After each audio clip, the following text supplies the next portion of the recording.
دجال کے ظہور کے متعلق رسول اکرم صلی اللہ علیہ وسلم نے فرمایا، دجال مشرق کی زمین سے خروج کرے گا جس کا نام خراسان ہوگا۔ ابو سعید خدری بیان کرتے ہیں، رسول اللہ صلی اللہ علیہ وسلم نے فرمایا، دجال نکلے گا اور مدینہ منورہ کی گلیوں میں اس کا داخلہ ممنوع ہوگا۔ وہ مدینہ منورہ کے قریب شور زدہ جگہ پر اترے گا، یعنی بیرونی علاقے میں۔ سیدنا ابو ہریرہ بیان کرتے کہ رسول اللہ صلی اللہ علیہ وسلم نے فرمایا، مسیح دجال مشرق کی جانب سے خروج کرے گا، اس کی منزل مقصود مدینہ منورہ ہوگی، وہ احد پہاڑ کے پیچھے اترے گا تو فرشتے اس کے چہرے کو شام کی جانب پھیر دیں گے، وہاں وہ تباہ ہوگا، یعنی شام کی طرف۔ سیدنا ابو بکر بیان کرتے ہیں، رسول اللہ صلی اللہ علیہ وسلم نے فرمایا، مدینہ منورہ میں دجال کا خوف نہیں ہوگا۔ ان دنوں مدینہ منورہ کے 7 دروازے ہوں گے، ہر دروازے پر 2 محافظ فرشتے ہوں گے۔ دجال کی پہچان سیدنا انس بیان کرتے ہیں، رسول اللہ صلی اللہ علیہ وسلم نے فرمایا، کوئی نبی ایسا نہیں کہ جس نے اپنی امت کو دجال سے نہ ڈرایا ہو۔ خبردار، اس میں کچھ شک نہیں، یعنی جو پچھلے پیغمبروں نے کہا وہ بالکل درست تھا کہ دجال کا آنا ہے، جبکہ تمہارا پروردگار کا آنا نہیں، کیونکہ دجال اپنے آپ کو خدا کے طور پہ پیش کرے گا۔ تو کہا جو اصل رب ہے، پروردگار ہے، وہ ایسا نہیں۔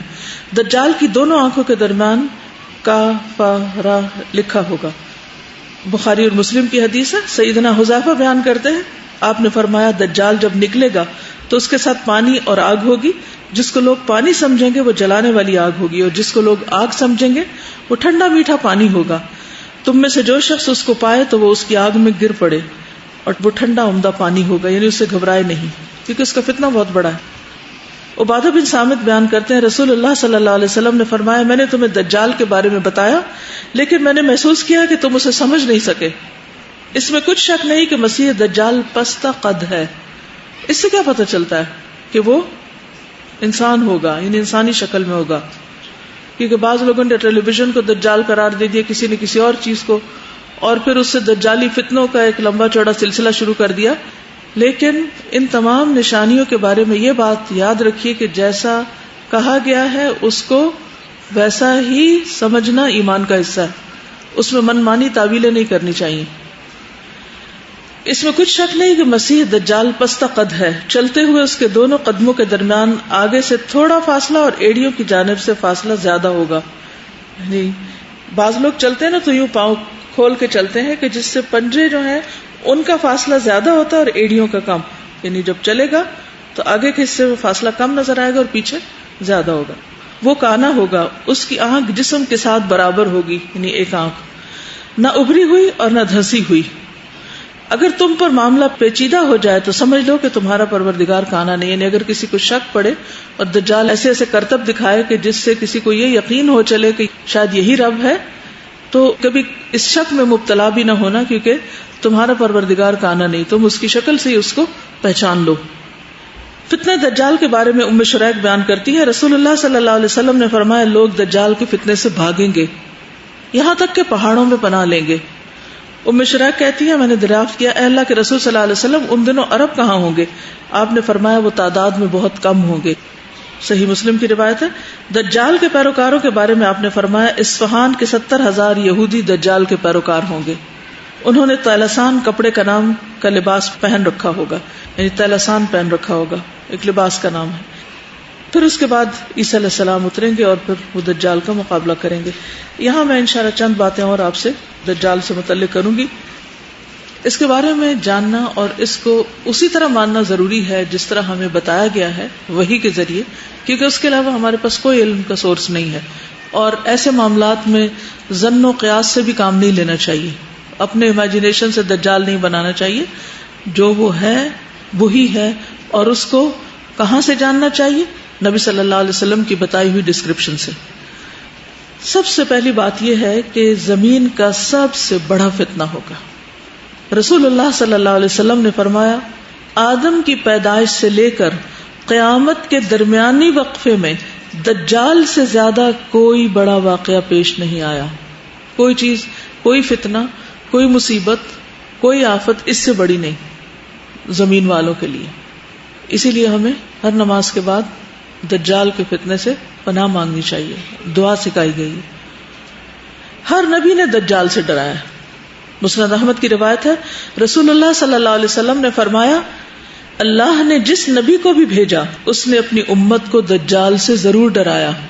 نوح علیہ السلام نے بھی اپنی امت کو ڈرایا تھا اور ان کے بعد بھی تمام انبیاء ڈراتے رہے۔ تو اس سے بھی پتہ چلتا ہے کہ وقت کا تعین نہیں کیا گیا کہ فلاں حصے میں آئے گا۔ اگر نوح علیہ السلام نے ڈرایا اپنی قوم کو اور باقی انبیاء بھی ڈراتے رہے تو اس سے یہ پتہ چلتا ہے کہ وہ قیامت کی نشانیوں میں سے تو ہے، لیکن اس کے علاوہ بھی ایک ایسا بڑا فتنہ ہے کہ جس سے ہر نبی نے اپنی امت کو خبردار کیا ہے۔ نبی صلی اللہ علیہ وسلم کا دجال کو اس سے بھی زیادہ جاننا، رسول اللہ صلی اللہ علیہ وسلم نے فرمایا، میں یہ بات دجال سے بھی زیادہ جانتا ہوں کہ اس کے ساتھ کیا ہوگا۔ اس کے ساتھ بہتی ہوئی 2 نہریں ہوں گی، جن میں سے ایک دیکھنے میں سفید پانی کی ہوگی اور دوسری دیکھنے میں بھڑکتی ہوئی آگ کی، یعنی لیکوڈ کی شکل میں اس کی یہ دونوں نشانیاں ہوگی، ایک سفید پانی کی اور دوسری آگ کی۔ اب بظاہر دیکھنے میں جو آگ ہوگی وہ ٹھنڈا میٹھا پانی ہوگا اور جو پانی ہوگا وہ دراصل آگ ہوگی۔ ازواج مطہرات کا دجال سے ڈرنا، حضرت عائشہ سے مروی ہے کہ ایک مرتبہ رسول اللہ صلی اللہ علیہ وسلم میرے پاس تشریف لائے تو میں رو رہی تھی۔ آپ نے فرمایا، تم کیوں رو رہی ہو؟ میں نے عرض کیا، یا رسول اللہ صلی اللہ علیہ وسلم، مجھے دجال کا خیال آ گیا اور رونے لگی۔ آپ نے فرمایا، اگر دجال میری زندگی میں نکل آیا تو میں تمہاری اس سے کفایت کروں گا، تمہیں فکر کی ضرورت نہیں، اور اگر وہ میرے بعد نکلا تو یاد رکھو کہ تمہارا رب کانا نہیں ہے۔ یعنی دجال کو کہاں سے پہچانا جائے گا؟ اس کی ظاہری شکل سے، اور وہ کیا ہوگی؟ اس کی آنکھ، کانی آنکھ۔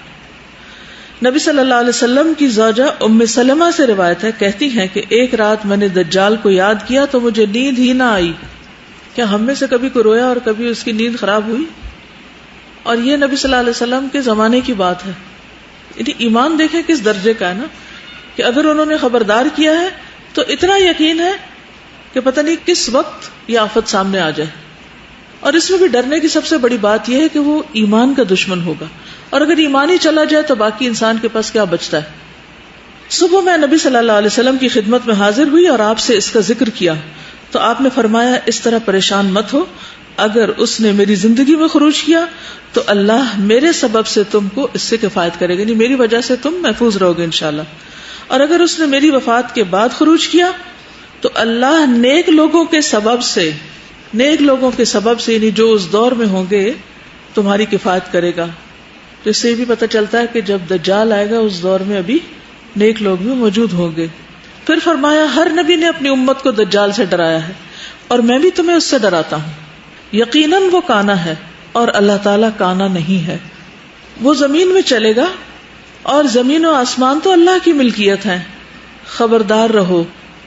دجال کی آنکھ پھولے ہوئے انگور کی طرح ہے، یعنی ایک انگور ہوتا ہے جو صحیح سلامت ہوتا ہے اور ایک ہوتا ہے جو ذرا خراب سا ہو جاتا ہے نا، ذرا سا پھول سا جاتا ہے، یعنی بالکل پلین اور ہموار نہیں ہوگا۔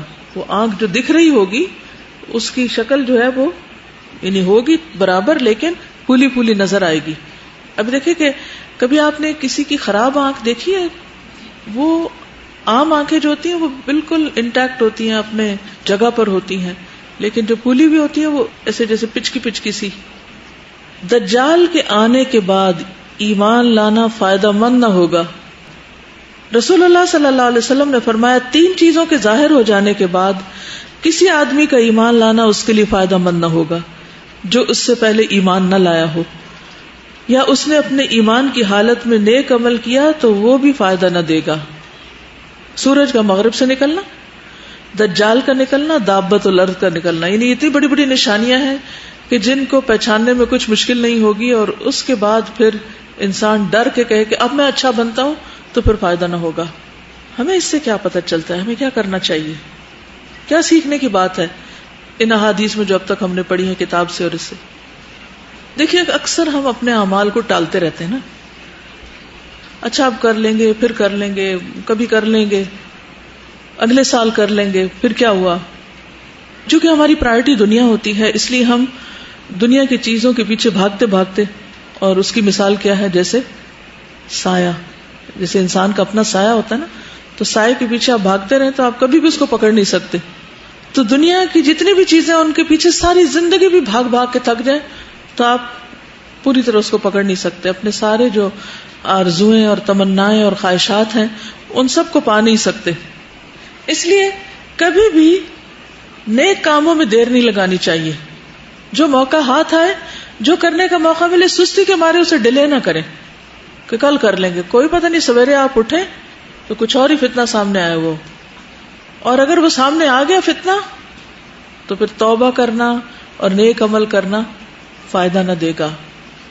اب سمجھ آ رہی کہ حضرت عائشہ کیوں رو رہی تھی اور حضرت ام سلمہ کی نیند کیوں اڑی ہوئی تھی, اور ہم کیوں اتنے بے خبر سوتے ہیں. وہ اپنی بات کے سچے تھے, ان کا ایمان سچا تھا. ماننے کا مطلب یہ ہے کہ بس دوسری کوئی بات ہی نہیں ہے, یہی بات ہے.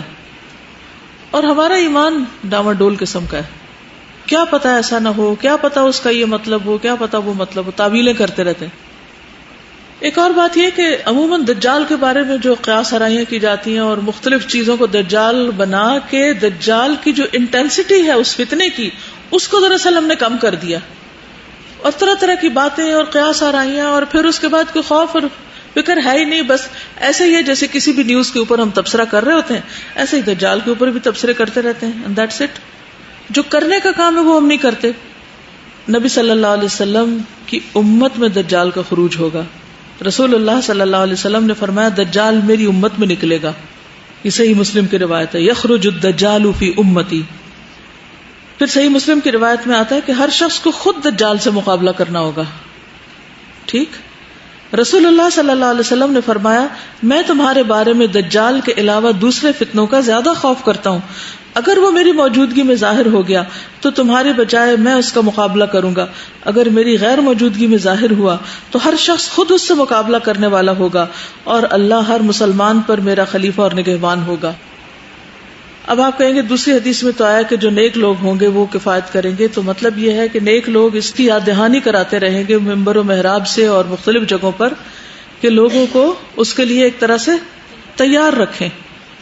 لیکن ہم اس معاملے میں دوسروں پر تکیہ کر کے خود بے فکر نہیں ہو سکتے. ہر شخص کو ویسے بھی اپنے ایمان کی خود فکر ہونی چاہیے.